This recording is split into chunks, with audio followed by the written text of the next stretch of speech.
একটা বাচ্চা মেয়েকে নিয়ে দিব্যি বাইক চালাচ্ছেন, অথচ মাথায় হেলমেট, সেফটির প্রয়োজন নেই নাকি?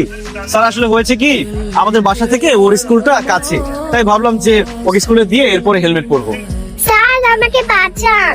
কি ব্যাপার, কি হচ্ছে মামনি? তোমাকে বাঁচাবো মানে? স্যার উনি আমাকে কিডন্যাপ করে নিয়ে যাচ্ছে। এই, কি বলো তুমি এসব? এই, কি ব্যাপার, তুই বাচ্চা মেয়েটাকে কিডন্যাপ করে নিয়ে যাচ্ছিস?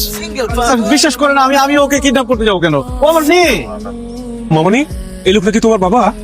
না না স্যার, আমি ওনার মেয়ে না, উনিও আমার বাবা না। উনি আমাকে কিডন্যাপ করতেছে, আমাকে বাঁচান। এই, নাম, বাইক থেকে নাম। বাচ্চা কিডন্যাপ করো না, তো খবর করে ছেড়ে দিব। নাম। স্যার কি বলেন এসব?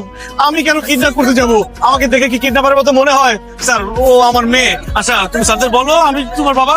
না, আপনি আমার বাবা না, আপনি কিডন্যাপার।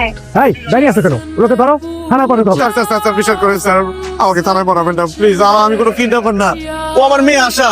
আচ্ছা মা, আমি যদি কোনো ভুল করে থাকি আমাকে ক্ষমা করে দিস, কিন্তু পুলিশদের বল আমি কিডন্যাপার না, আমি তোর বাবা। আর কখনো আমাকে অপমান করবা? প্রশ্নই আসে না। আমাকে বাসায় গেলে মোবাইল দেখতে দিবা? সারাদিন মোবাইল নিয়ে বসে থাকিস, আমার কিছু যায় আসে না। আমাকে টিভি দেখতে দিবে? সারাদিন টিভি দেখিস, কোনো সমস্যা নাই। চকলেট চানাচুর চিপস কিনে দিবা? দিব মা, যা চাস সব দিব। এখন বল আমি তোর বাবা। পুলিশ আঙ্কেল উনি আমার বাবা, আমি মজা করেছি। দেখুন স্যার, আমার মেয়েটা একটু দুষ্ট তো, একটু মজা করছে। স্যার আমাদের দেরি হয়ে যাচ্ছে, আমাদের যেতে দেন। মামনি, আসলে উনি তোমার বাবা তো? হ্যাঁ পুলিশ আঙ্কেল উনি আমার বাবা। আমি স্কুলে দেরি হয়ে যাচ্ছে, প্লিজ একটু যেতে দাও। ও আচ্ছা আচ্ছা আচ্ছা, তোমার দেরি হয়ে যাচ্ছে।